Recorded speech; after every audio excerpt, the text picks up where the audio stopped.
साखरपट्ट्यातलं राजकारण, त्यातला सोलापूर जिल्हा आणि सोलापुरात ताकद कुणाची आणि कोण गेली 20 ते 25 वर्ष सत्तेत आहे। सहकाराच्या माध्यमातून कुणी आपले सिंहासन, आपले गड मजबूत करून ठेवले, ते आजच्या या व्हिडिओमधनं पाहणार आहोत। सोलापूर जिल्ह्यातल्या तब्बल 10 विधानसभा मतदारसंघ असणाऱ्या सोलापुरात 2 लोकसभा मतदारसंघ आहे, माढा आणि सोलापूर।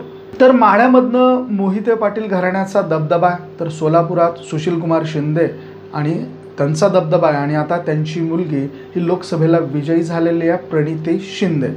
तर या माध्यमातून धैर्यशील मोहिते पाटील हे माढ्यातनं विजयी झाले।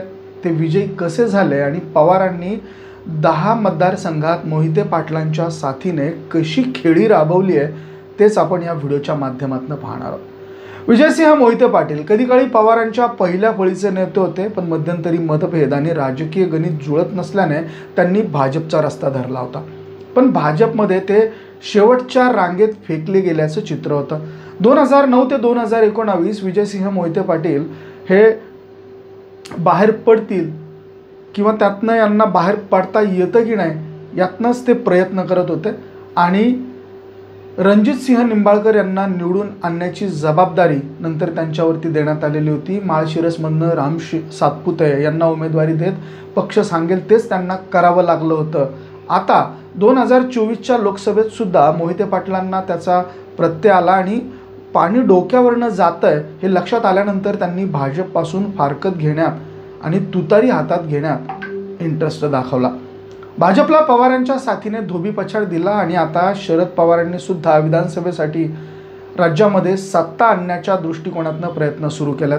त्यातूनच त्यांनी कोल्हापूर जिल्ह्याचा दौरा करीत 3 ते 4 जागांची तुतारीसाठी आणि महाविकास आघाडीसाठी 10 ते 12 जागांची फिल्डिंग लावली आहे आणि अशा चर्चा आता कोल्हापुरात होतात। तसेच फिल्डिंग आता सोलापूरमध्ये देखील लावण्यात आलं आणि मोहिते पाटील आणि पवार हे कॉम्बिनेशन आता पुढे आल्याचं दिसत आहे। लोकसभेनंतर आता विधानसभेमध्ये सुद्धा सोलापुरातनं भाजप आणि महायुतीला शह देण्यासाठी मोहिते पाटील घराणं पुन्हा एकदा सोलापूर जिल्ह्यामध्ये आपलं वर्चस्व मिळवू पाहत आहे।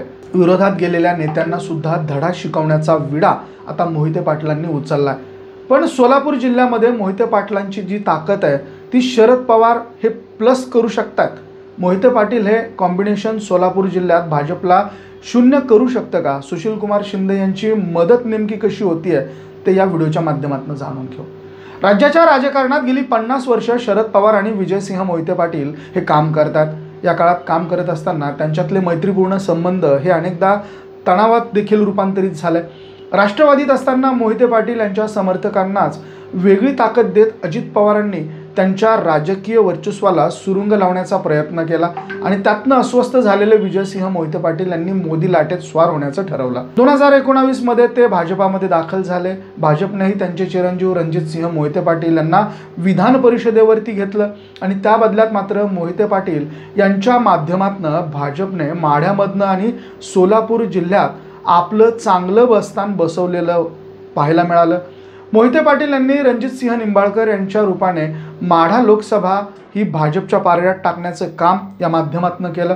पण विधानसभेमध्ये होम ग्राउंडवर असलेल्या माळशिरसमध्ये राम सातपुतेंची उमेदवारी देताना भाजपने मोहिते पाटलांना विश्वासात घेतलं नाही असा आरोप झाला। तसंच त्यांच्यावरती सातपुतेंना निवडून आणण्याची जबाबदारी देखील लादण्यात आली असं देखील बोललं जातं आणि ती सुद्धा त्यांनी लीलया पार पाडली। नंतर मात्र मोहिते पाटलांची भाजपात होत असलेली पिछेहाट, तिकीट मिळण्याची कमी असणारी शक्यता अशा अनेक कारणांनी मोहिते पाटील शरद पवारांच्या संपर्कात आले। तिकडे राष्ट्रवादी काँग्रेसमधून उपमुख्यमंत्री अजित पवार बाहेर पडल्यानंतर शरद पवारांनी आपल्या जुन्या मित्रांना सोबत घेण्याची स्ट्रॅटेजी राबवली आणि त्यातच त्यांनी भाजपमध्ये अस्वस्थ होत असलेल्या मोहिते पाटलांच्या घरी जात शरद पवारांनी पाटलांची भेट घेतली। त्यांच्या भेटीनंतर मोहित्यांनाही बळ मिळालं। सगळे नेते हे एकत्र आले आणि माढ्यामध्ये धैर्यशील मोहिते पाटलांचा 1,20,000 दणदणीत असा विजय झाला। आता याच विजयाच्या नंतर विधानसभेसाठी सोलापूर जिल्ह्यातल्या अनेक जागांची जबाबदारी शरद पवारांनी मोहिते पाटील यांच्यावरती टाकलेली आहे अशा चर्चा होतात। विधानसभेचा इतिहास जर पाहिला तर 2009ला सोलापूर जिल्ह्यात तब्बल 4 जागा राष्ट्रवादीने आणि 2 जागा काँग्रेसने जिंकलेल्या होत्या। भाजप आणि सेनेला धोबी पछाड त्यावेळेस देण्यात आलेला होता। 14च्या मोदी लाटेत सुद्धा राष्ट्रवादीने तब्बल 5 आमदार हे निवडून आणले होते, तर काँग्रेसने 2 आमदार निवडून आणले होते। पण 19ला सोलापुरात शरद पवारांना मोठा झटका बसला आणि झालेले पक्षांतर आणि मोहिते पाटलांचा भाजपसोबत जाणं हा मोठा सेटबॅक शरद पवारांसाठी ठरला। भाजपने सोलापुरात पवारांची ताकद मोडून काढत तब्बल 4 आमदार निवडून आणले। राष्ट्रवादीचे 3च आमदार हे निवडून आले होते। अपक्ष आलेले बार्शीचे आमदार राजेंद्र राऊत भाजपसोबत गेले, तर करमाळ्याच्या संजय मामांनी राष्ट्रवादीला पाठिंबा दिला। त्यामुळे भाजप 5 आमदार आणि राष्ट्रवादी 4 आमदारांचा आकडा झाला। तर अशा पद्धतीनं भाजपची या दरम्यान वृद्धी झाली आणि पवार मागे आले। पण नंतर पंढरपुरात झालेल्या पोटनिवडणुकीतही एक विजय पकडून सोलापुरात भाजपने राष्ट्रवादीची चांगली जागा घेतली आणि तब्बल 6 जागांवर भाजप 3 जागांवर राहिले। तर राष्ट्रवादी असा फायनल आकडा झाला। पण राज्यात झालेल्या महायुतीच्या सत्तांतरानंतर हे समीकरण आणखीनच बदलत गेलं आणि शरद पवारांकडे सोलापूर जिल्ह्यात 0 जागा राहिल्या। सध्याचं गणित जर का सांगायचं झालं तर सोलापूर जिल्ह्यात 11 विधानसभेच्या जागांपैकी महायुतीकडे तब्बल 10 जागा आलेल्या आहेत, ज्यामध्ये माढ्यातनं बबनदादा शिंदे, मोहोळमधनं यशवंत माने अजितदादांकडे आहेत, तर सोलापूर उत्तरचे विजय देशमुख आणि दक्षिणमधून सुभाष देशमुख, तर अक्कलकोटमधनं मदन सचिन कल्याण शेट्टी, पंढरपुरातनं समाधान आवताडे, माळशिरसमधनं राम सातपुते हे 5 आमदार भाजपचे आहेत। तर सांगोल्यातनं शहाजी पाटील हे शिंदे गटाचे आहेत, शिवसेनेचे आहेत। असे 8 आमदार महायुतीचे आहेत। पण करमाळ्याचे अपक्ष आमदार संजय शिंदे आणि बार्शीचे आमदार राजेंद्र राऊत या दोघांचाही महायुतीला पाठिंबा असल्याने ही संख्या 10 इतकी होतीये महायुतीची।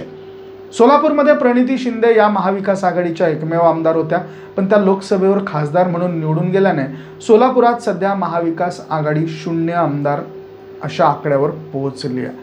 आता विजयसिंह मोहिते पाटील प्लस शरद पवार प्लस सुशील कुमार शिंदे हे कॉम्बिनेशन लोकसभेमध्ये चाललं आणि विधानसभेमध्ये देखील जास्तीत जास्त जागा जिंकण्यासाठी सज्ज झाला।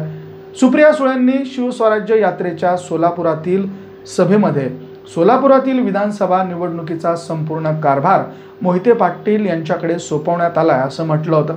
त्याचवेळी खासदार धैर्यशील मोहिते पाटलांनी आपल्या पक्षाने जिल्ह्यातून जास्तीत जास्त जागा द्याव्या, म्हणजे आपल्याला जास्तीत जास्त जागा महाविकास आघाडीसाठी निवडून आणता येईल असं म्हटलं होतं आणि असा विश्वास देखील त्यांनी व्यक्त केला होता।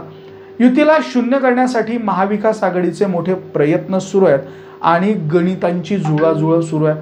पवार आता मोठ्या खेळा ह्या सोलापुरातनं करणार हे नक्की आहे। 2 मोठे खिलाडी एकत्र आल्याने सोलापूरच्या दोन्ही लोकसभेच्या जागा आघाडीकडे आल्यात।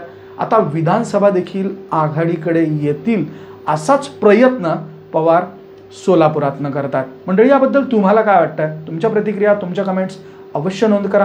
व्हिडिओ आवडला असेल तर शेअर जरूर करा। या व्हिडिओचे सौजन्य बोलफेडो।